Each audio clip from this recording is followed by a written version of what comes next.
What qualifies you to go live? Think of it as like having friends over for coffee, and 50 people are going to be on live at the exact day and time that I go live. Well, the truth is, so you know how when you're watching these home shopping videos and you think, I could totally do that?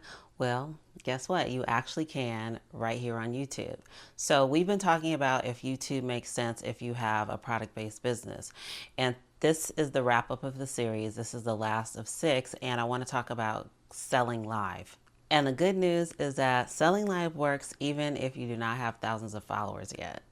So this is actually fun. Think of it like having your own TV show where you show off your products and people can just buy them right on the spot. If you have t-shirts, wigs, jewelry, candles, it's actually an awesome way to sell. And people get to see your personality and trust you more. They can ask you questions and get answers immediately. And it creates that limited time kind of feel that gets people to act right away. Also, I think it's way more personal than just posting regular videos. You know, it's like being at a farmer's market booth, but people from all over, they can stop by and chat with you. So I'm going to answer a few questions that you may have about going live. What qualifies you to go live? The good news is that YouTube, they've made it way easy to do it. And it used to be, I think you had to have a lot more than you have to do now, but you have to have at least 50 subscribers, I'm pretty sure, as of 2024. So you might want to double check that. But I believe all you need is 50. That is it, right? Anybody can get 50. Trust me, you can get 50. If I can get 50 subscribers, you can. And the next thing is that you haven't gotten into any trouble on YouTube lately. I guess I would say the last 90 days, I believe it is. And also that your channel has been verified with your phone number. And that's also easy to do. Now, what kind of equipment do you need to go live? It's the same thing that you would do to use your videos. Your smartphone camera is probably just fine. And just find a spot with good lighting near a window. That works great. And if people can hear you clearly, you are good to go. Do you need a fancy ring light? Yeah, it's nice to have, but you don't need that. As long as your internet doesn't cut you off every 5 minutes, then you're gonna be good. So you wanna make sure that you have a strong Wi-Fi connection when you go live. Now, I know you're probably thinking, yes, I have 50, but that's so few followers. Like, what are the chances that 50 people are going to be on live at the exact day and time that I go live? Well, the truth is small can actually be better. It actually can. And remember, YouTube, they tell your subscribers when you're going to go live. So if they're scrolling, if they subscribe to you, they will see it. Live videos, they get extra attention in people's feeds. So it'll pop up as a higher priority than a video. So lives, you're good to go. Fewer viewers means that you can actually talk to each person, right? And it's less overwhelming than managing hundreds of people, especially when you're doing your first one. I don't know if I would want 200 people on live. You know, you have to read the comments, you need to answer questions, but just be real. If you have your first live and you only have 3 people watching, that is totally fine and that's normal. Think of it as like having friends over for coffee and you're showing them your product. You're showing them, oh, look at these candles that I made. They smell good. It's a very intimate feeling, right? So those 3 people, they might each buy something and they might tell their friends.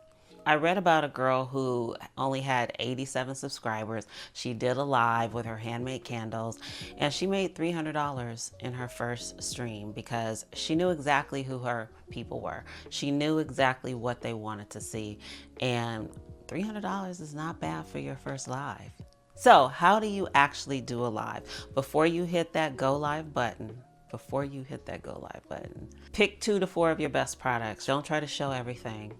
Set it up in a nice little area where everything looks good. You want to have good lighting. Test your camera first before you go live and make sure that they can hear you, your sound is clear, and write down your website on where people can buy. Have it somewhere where it's either a photo or somewhere where they can see it. Now, what to do when you're on a live, okay? You have your camera set up, you have your products, it's lit well, they can hear you. What do? Well, start by saying hi and explaining what you're doing, and then show them your products like you're showing a friend. I think just being natural and just try to visualize either your mom, your sister, or, you know, your best friend, that's the way you want to talk to the live. Don't be afraid to say the person's names. A lot of times people will have their name on their YouTube channel. If it's Sarah, you can say, hey Sarah, when somebody joins, acknowledge them. People love that. Give people a reason to buy today. Maybe it's free shipping. So you want to promote whatever it is that you have that would make it even more special to jump on and take action. Then before it's over, make sure you let them know when you're going to go live again. If you're going to be doing this regularly, say once a week or once a month or whenever it is, let them know ahead of time so they'll kind of have it in the back of their head when it does come up as a priority on YouTube. They'll already be expecting it. I would post on Instagram, Facebook, wherever you primarily post things for your socials. Make sure you make an announcement there and have a few stories ready in case it gets quiet. And by quiet, I mean no comments. There's nothing to say or engage in. Have some stories to tell behind your product, whether it be an impact that a customer had, maybe a funny story where maybe you messed something up. You know, I've had so many pieces of art that were trash and I thought they were going to be amazing. And I wasted so much paint, and maybe the piece that I was showcasing or talking about was a result of that mishap. So that way you have these stories to kind of fill the time and allow more people to come on to your live depending on how long you're going to be on. If somebody asks a great question, really dive into the answer.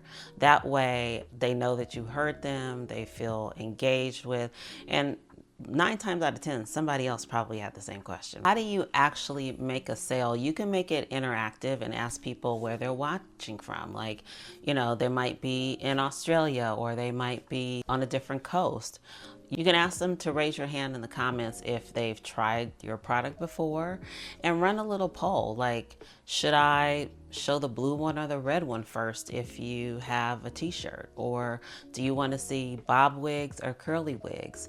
Those things help keep people engaged and interested in your live. I would also give a special discount if you can and afford to, just to kind of reward the people that took the time to view your live. Remember, it's different than a video where people can watch it, pause, come back to it. A live, they set an intention and took the time to be with you. So if you can offer a discount, that would be great. And remember, show, just don't tell. You want to, maybe if you have a t-shirt, you put the t-shirt on. If you have the wig, I don't know if you want to put the wig on, but maybe, you know, if your hair is braided up and you want to slap it on, that's fine. If you have jewelry, put it on. Show it in the camera. Actually use your product on camera as much as you can and show how it looks from different angles. You want to make sure also to be honest and talk about the downsides. People really appreciate honesty. I know with my keychain, the downside is that over time, natural wood does wear, and that means that the color may fade 3-4 years from now. That's just the honest truth. But people that like natural, sustainable products, they're aware of that and they'll appreciate that you told them. You also make sure you create that buy now kind of feel and urgency. Maybe you say, I only brought 10 bracelets today. For today, that's all I have. That's all I'm selling is 10. Once the 10 are sold out, I won't have any more available for, I don't know, a month, or I have to wait until the products come in and I'll let you know when they drop. If you get both of these, maybe you have 2 to sell, throw in something free and share a quick story about a customer that was happy. And make sure you make everything very easy for them. Just click a link in the description, click a link in the description, take them straight to the product. Don't even have them go to your cover page. Put the link to directly land on the product that you are showcasing. Don't have them have to scroll through 40 different products, your entire line of bracelets. If you're talking about the rose gold friendship bracelet, the link should go straight to the rose gold friendship bracelet, not all of your bracelets. Because if they want to search more, they can, but you don't want them to get turned off by having to search for what you're selling. Another great thing is that once you end the live, it automatically saves for you. YouTube saves it, so that's more content for you. People can go back and watch it, and you can send a thank you message to the people that either bought or went on to watch. I would turn the best parts of your live into a shorter video if you do shorts. So how does going live fit in with everything else? There's a way to bring it all together. You can use your regular videos that we talked about to just tell people when you're going live at the end of that video. And if it makes sense, invite other content creators to go live with you on live stream. That's huge. You're building a community that way, and you can have a regular hangout. You might want to turn your live stream into a regular video for people who missed it. That's more content, like I mentioned, and make short clips of it. Shorts we discussed. I don't use them, but some people like shorts, and you can also put them on other socials like TikTok and YouTube to direct people to your longer form content. And pay attention to the questions people ask, because you can make a great facts video out of that. You can show behind the scenes of getting ready for your live if you want to. I like to see people setting up videos in their chair and their lights. I don't know, I just do. If you're comfortable, you can add that as kind of an entertaining way so that it's not just about selling. And that's pretty much it. So what I want you to do is just pick one day next week and just try a live, just 10 minutes showing one product, and let me know in the comments how it goes if you are doing your first live. And even if you've done lives before, let me know how it goes if you did it and you were like, ugh, I'll never do that again, or I loved it and this is what happens. I have a regular schedule now. I would love to hear about it, so drop it in the comments. I hope the series has been somewhat helpful to you to decide if you want to make the leap and get on YouTube if you have a product-based business. I am going to be doing videos a little bit differently going forward, so please subscribe, hit that subscribe button. It really helps the channel out.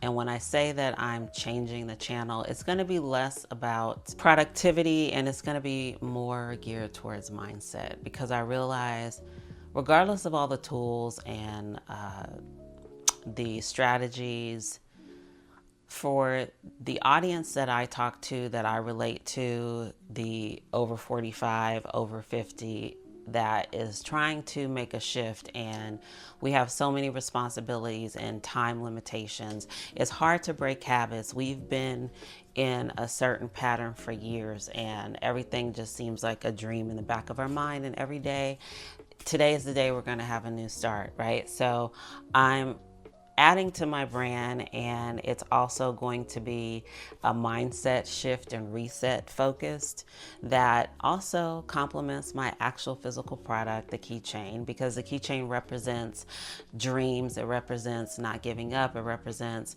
having a visual that, you know, you can accomplish anything and you can open doors and you have access.